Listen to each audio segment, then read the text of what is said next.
Comment utiliser la section Contrat dans Clic Condo? Alors, dans le menu de gauche, l'option Contrat, vous allez avoir ici le listing ou le répertoire contrat de votre syndicat de copropriété. Alors, ça peut être un contrat, l'entretien du transformateur, comme on voit ici, pour les ascenseurs, pour le déneigement, pour l'aménagement extérieur, les fleurs, tout ça. Alors, il peut y avoir plusieurs types de contrats. Maintenant, ici, ils vont être répertoriés par contrat actif et par contrat aussi archivé.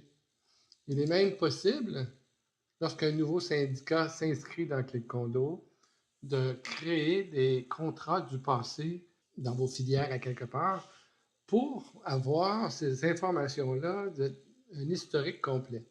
Donc, on peut partir maintenant et dans l'avenir, vous allez avoir tout à partir d'aujourd'hui ou même mettre les contrats du passé dans le système.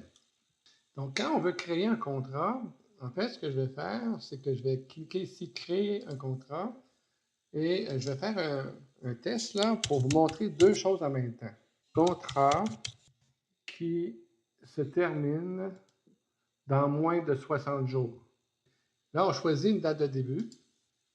Les syndicats de copropriété n'ont pas de numéro de taxe, donc moi, je mets le contrat avec les taxes. Là. Si on est au Québec, ce serait 230 disons, 200 plus taxes, plus ou moins. Puis, on dit que ça, par exemple, pour mon exemple, là, fixe par semaine, ça peut même être variable. Si on n'aurait pas mis de montant, on aurait cliqué variable ici. Le contrat peut être à temps matériel. On peut essayer d'évaluer le montant ou on clique variable, puis on laisse le temps, mais on a quand même un archivage complet de ce contrat-là. On dit il est actif ou on peut tout de suite le mettre archivé. Dans mon exemple de ce que je vous suggérais tout à l'heure pour les contrats du passé. Mais tous ceux qui vont devenir échus vont devenir automatiquement dans les contrats archivés. La durée pour mon test, je vais dire, disons, 6 semaines, mais ça aurait pu être des mois, des années. Ça peut aussi être un contrat avec une fin indéterminée. On ne sait pas combien de temps ça va durer. Alors, tant que ça dure, on le laisse là, on pourra l'archiver éventuellement. On peut mettre une description ici, là, test pour tout de suite. On écrit un petit résumé du contrat. Puis ici, vous allez lire, là, les documents pourront être ajoutés après la création du contrat. Donc, il faut commencer par créer le contrat.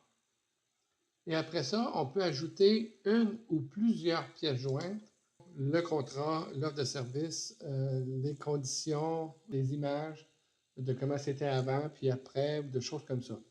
Après avoir ajouté une pièce jointe, on fait modifier pour l'enregistrer. Et notre contrat, il va devenir visible. Si on vient d'en ajouter un, qui expire dans moins de 60 jours. Fait que je voulais vous montrer aussi qu'il y a un filtre qu'on peut appliquer ici. Et il va nous montrer, à cause du petit 1, qu'il y a un contrat qui se termine dans les prochains 60 jours. En même temps, si on navigue ailleurs dans le menu, vous allez voir le petit 1 apparaître qui va attirer votre attention. Donc, tous les administrateurs qui ont accès à contrat vont voir le petit 1 attirer son attention. Et puis là, évidemment, qui va s'occuper de renouveler? Bien, vous allez avoir le temps. L'idée est de vous permettre de négocier avec le fournisseur, peut-être aller en appel d'offres avec d'autres pour comparer et choisir le prochain qui va gérer, par exemple, vos ascenseurs. Ça, c'est le module qui vous permet de faire ça. Évidemment, si vous avez des contrats très importants, des gros montants, puis tout ça, vous pouvez, dans le module des tâches, vous faire une tâche précise 6 mois avant la fin d'un contrat, de commencer les démarches, ce genre de choses. De façon générale, tous les contrats qui deviennent échus vont avoir le petit 1, 2, 3 contrats à surveiller pour le renouvellement. Alors, cela conclut comment fonctionne la section contrat dans Clic Condo.